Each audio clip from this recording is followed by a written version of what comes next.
වාසනා සම්පත තිබෙනවනේ. නාගර සම්පත ලබන්නත් වාසනා සම්පතක් තියෙන්න බෑනේ. මේ වාසනා සම්පත අනුව තියෙනවද නැහැ?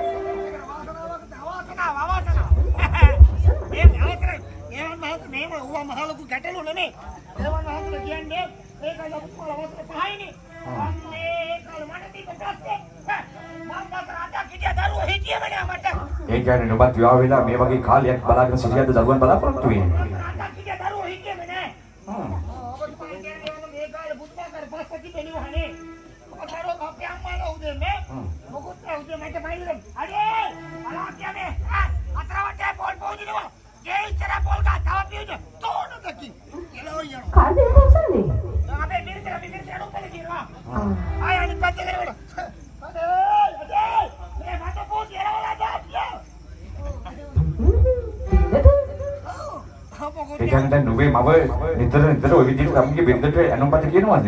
ආයේ නංගපතුමාට කියන මොකුත් නෑ ඕවා මේ වගේනට බිරිඳ මට වරන මම බිරිඳ කරනවා මට බිරිඳ කිව්වේ මට නෑ කියලා මගේ හිතේ බිරිඳ නෑ කියලා හැබැයි මම නෑ මට අහලා පාලා ඉන්නවා කියලා මොකද ඇත්තේ? මක්ද?